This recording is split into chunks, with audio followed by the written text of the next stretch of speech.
अस्सलाम वालेकुम। आज हमारा लेक्चर नंबर 40 है ग्रुप थ्योरी की इस लेक्चर सीरीज़ का। और आज के लेक्चर में हमने स्टार्ट करना है इवन एंड ऑड परम्यूटेशन से, और उसके बाद हम डिफाइन करेंगे अल्टरनेटिंग ग्रुप क्या होता है। फाइनली हम कुछ रूल्स पढ़ लेंगे कि कैसे आप इवन को अगर ऑड परम्यूटेशन से मल्टीप्लाई करें तो आंसर क्या आता है, ऑड परम्यूटेशन को ऑड से मल्टीप्लाई करें तो क्या आंसर आता है, एंड सो ऑन। ठीक है, इवन परम्यूटेशंस और odd permutations basically last class में आपने देखा, हमने ट्रांसपोजिशन स्टडी किया था, तो उसको यूज़ करते हुए हम देखेंगे। किसी भी परम्यूटेशन को अगर आप इवन नंबर ऑफ ट्रांसपोजिशन में लिखें तो उसको हम सिंपली इवन परम्यूटेशन कहते हैं। ठीक है, product of an even number of transposition. Permutation ऐसी परम्यूटेशन जिसको हम product of even number of transposition में लिख सकें, that is an even permutation. And अगर हम उसको इवन में ना लिख सकें यानी कि ऑड में लिखें तो वो ऑड परम्यूटेशन होगी। जरा प्रॉपर वैसे लिख लेते हैं, फिर आगे चलते हैं जरा। A permutation that can be expressed as a product of, ठीक है, expressed as a product of even number of transposition is called the even permutation। ठीक है, और अगर हम इसको इवन में ना लिख सकें यानी कि ऑड में लिखें तो that simply called odd permutation. Example से स्टार्ट करते हैं, कुछ एग्जांपल्स कर लेते हैं। आपके पास 1 2 और लेट्स से 4 5। ठीक है, ये आपके पास देखें दो ट्रांसपोजिशंस हैं और इवन है बेसिकली, तो ये इसको क्या कहेंगे, ये हमारे पास इवन परम्यूटेशन है। ठीक है, इसी तरह से अगर आप लेट्स से आपके पास सिंपली एक ट्रांसपोजिशन पड़ा हुआ 1 2, तो ये अपने आप के अंदर ऑड परम्यूटेशन है। ठीक है, और इसी तरह लेट्स से आपके पास 1 2 3 और साथ में बड़ा वाली 1 1 4 लेट्स से। अच्छा, इसके लिए चेक करना पड़ेगा, पहले इसको मल्टीप्लाई करते हैं क्योंकि डिसजॉइंट नहीं है। अगर तो डिसजॉइंट होता लेट्स से, तो ये जो है ना 1 2 3 इसको आपको पता है हम प्रोडक्ट ऑफ ट्रांसपोजिशन में लिख सकते हैं। तो 2 इसकी बनी थी, एक ये वाली, तो 3 ये ऑड होनी थी। बट अभी चूंकि ये डिसजॉइंट नहीं है, 1 यहाँ पर भी नहीं फिक्स, यहाँ पर भी नहीं फिक्स, तो पहले मल्टीप्लाई करेंगे। मल्टीप्लाई करने के लिए 1 को फिक्स कर लें जी, 1 2 पे जा रहा है, 2 फिक्स है, 2 लिख लें। उसके बाद देखें 2 यहाँ पर 3 पे जा रहा है, 3 फिक्स है, 3 लिख लें। 3 देखें जी 1 पे जा रहा है, 1 यहाँ पर 4 पे जा रहा है, तो 1 2 3 4 आ जाएगा। अब आप जानते हैं 1 2 3 4 को हम प्रोडक्ट ऑफ ट्रांसपोजिशन लिख सकते हैं, यानी कि 1 2 पे, फिर 1 आपके पास 3 पे, एंड फाइनली 1 4 पे। ठीक है, तो ये कितने ट्रांसपोजिशन हो गए, 3 ट्रांसपोजिशन है, तो इसलिए हम इसको ऑड परम्यूटेशन बोलेंगे। ठीक है, तो इससे हमें एक चीज़ पता चल गई, आपके पास साइकिल जितनी मर्जी लेंथ का हो ना, हम उसे गेस कर सकते हैं क्या ये ऑड है या इवन है। ठीक है, अगर साइकिल की लेंथ लेट्स से आपके पास जो साइकिल है उसकी लेंथ है के लेंथ का एक साइकिल पड़ा हुआ आपके पास, अगर आपका के जो है ये लेट्स से इवन होता है, के इवन है, देन हमारे पास उससे परम्यूटेशन जो आएगी वो ऑड परम्यूटेशन आएगी। ठीक है, अगर आपका जो के है लेट्स से कि ऑड है, ऑड के केस में आपके पास जो परम्यूटेशन बनेगी वो इवन परम्यूटेशन होगी। जैसा कि ऊपर अभी हमने एग्जांपल की भी, उसमें देखें हमारे पास 4 था, लेंथ क्या थी, 4 थी, इवन था बेसिकली, ये के आपके पास इवन था, उस इवन से हमारे पास ये देखें ऑड परम्यूटेशन बनी है। ठीक है, इसी तरह आप लेट्स से एग्जांपल बल्कि हम कर लेते हैं यहाँ पर।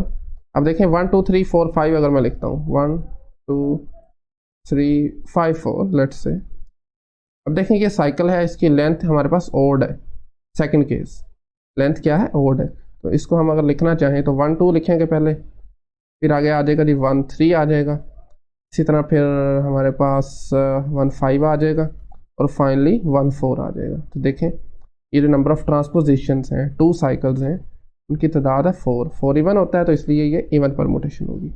ठीक है, ओके, सो अब कुछ रूल्स पढ़ लेते हैं हम। रूल्स कौन से हैं कि आप इवन को इवन से मल्टीप्लाई करें तो क्या आएगा। देखें इवन को जब आप इवन से ऑपरेट करेंगे ना तो आपका आंसर भी इवन आएगा। ठीक है, बट अगर आप इवन को ऑड से करते हैं देन क्या होगा, इवन को ऑड से करें तो आपके पास आंसर जो आएगा ऑड आएगा। इसी तरह अगर आप ओड को ओड से करें, ओड परम्यूटेशन को ओड परम्यूटेशन से करेंगे तो भी आपका आंसर जो है वो इवन आएगा। ठीक है, देखिए ये प्लस माइनस का हिसाब है। देखें इवन का अगर आप फर्ज करें प्लस है, plus times plus equal to plus ही होता है। ठीक है, plus times minus equal to minus होगा, minus times minus equal to plus होता है। ठीक है, वही हिसाब है जो आप प्लस माइनस में करते हैं। कैसे होते हैं ये तमाम चीज़ें परफॉर्म, बैकएंड पे क्या चीज़ें हो रही हैं, वो इंशाल्लाह जब हमारा फुल कोर्स आएगा उसमें हम इन चीज़ों को डिटेल से देखेंगे। अभी के लिए सिर्फ आप इसको इतना ही याद रख लें। वेल सो आज का हमारा आखिरी टॉपिक बहुत इंपॉर्टेंट टॉपिक है, अल्टरनेटिंग ग्रुप के बारे में। इसको देख लेते हैं। अल्टरनेटिंग ग्रुप ये रिलेटेड है टॉपिक सिमेट्रिक ग्रुप से, बल्कि जनरेट भी उसी से ही होता है। इसको डिनोट किया जाता है जी ए एन से। ठीक है, ए, और चूंकि ए से अल्टरनेटिंग बनता है एन सबस्क्रिप्ट में आ जाएगा। Collection of all even permutation, simple definition इसकी सिंपल है जी, collection of all even permutations, all even permutations.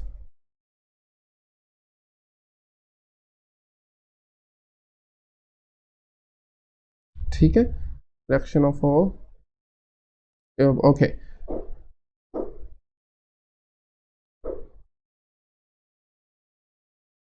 Well so अच्छा, रिकलेक्शन है ऑल इवन परमुटेशंस की। जैसा कि एग्जांपल से स्टार्ट करते हैं। अगर आप n को 3 पुट करते हैं तो हमारे पास S3 क्या आता है, वो मैं एलिमेंट इसके लिख देता हूँ एक बार सारे। एक तो आइडेंटिटी एलिमेंट आ जाएगा, इसके साथ साथ हमारे पास 1 2 आ जाएगा, 1 3 आ जाएगा, और इसी तरह हमारे पास 2 3 आ जाएगा, इसके अलावा 1 2 3 आ जाएगा। ठीक है, और इसके साथ फाइनली हमारे पास 1 3 2 आ जाएगा। आप देख रहे हैं ये 6 एलिमेंट्स बन रहे हैं S3 के, और इनकी ये साइक्लिक फॉर्म है, इसके अलावा कोई और पॉसिबिलिटी नहीं बनती। ठीक है, अब देखिए हमने इसमें देखना है कौन कौन सी इवन परमुटेशंस हैं। क्या ये इवन है? नो, ये इवन नहीं है क्योंकि एक ही ट्रांसपोजिशन है। और इसी तरह क्या ये इवन है परमुटेशन? ये भी इवन नहीं है, और इसी तरह ये भी इवन नहीं है। अच्छा, एक और चीज़, आइडेंटिटी जो है ना वो हमेशा इवन परमुटेशन होती है। ठीक है, आइडेंटिटी एलिमेंट जो होता है वो इवन परमुटेशन होता है। अब देखें ये जो है ये इवन है, क्यों इवन है? इसकी लेंथ 3 है, तो 3 माइनस 1 क्या आता है 2। तो इसको हम दो साइकिल्स की, मतलब बेसिकली दो ट्रांसपोजिशन की प्रोडक्ट में लिख सकते हैं। तो एक ये इवन है, दूसरा ये इवन है, और तीसरा हमारे पास आइडेंटिटी एलिमेंट इवन है। तो इस केस में A3 आपके पास आ जाएगा जी, आइडेंटिटी एलिमेंट आ जाएगा इसके साथ साथ। अच्छा, इसी को अगर हम डीकम्पोज करके लिखना चाहें वो भी लिख सकते हैं, 1 2 1 3। ठीक है, इसी तरह से फिर अगला आ जाएगा 1 3 और 1 2। देखें यहाँ पर ऑर्डर मैटर करता है, इसलिए मैंने आपको पहले बताया था कि मल्टीप्लिकेशन करते हुए ख्याल करना है आपने। 1 2 1 3, हालांकि देखें एक ही चीज़ है। ठीक है ना, 1 2 इधर पहले आ गया और इधर 1 2 बाद में आ गया, लेकिन ये एलिमेंट्स डिफरेंट है। ठीक है, तो ये बेसिकली ऑर्डर हमारे पास है, सॉरी ग्रुप है A3, इसको कहा जाता है अल्टरनेटिंग ग्रुप। अब आगे बात आती है इसका ऑर्डर क्या होगा। देखें कोई भी परमुटेशन है ना वो या तो इवन होगी या ऑड होगी, दो ही पॉसिबिलिटी है, तीसरी कोई पॉसिबिलिटी नहीं है। ठीक है, किसी भी ग्रुप में हाफ नंबर ऑफ परमुटेशन जो होती हैं वो इवन होती हैं और बाकी हाफ जो होती हैं वो ऑड होती हैं।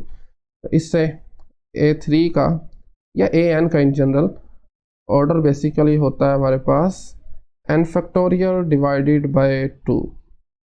ठीक है, 2 से डिवाइड कर देना ना, क्योंकि हम उनमें सिर्फ इवन परमुटेशंस ले रहे हैं, तो इसलिए हम उसको सिंपली 2 से डिवाइड कर देंगे।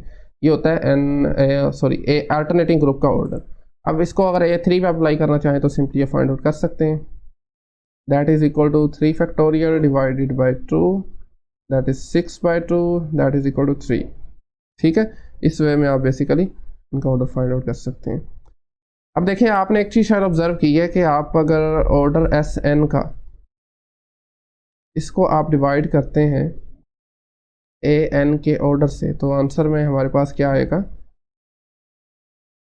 n factorial divided bye n factorial by 2। ये दोनों आपस में कैंसिल हो गए, 2 ऊपर आ जाएगा, दैट इज इक्वल टू 2।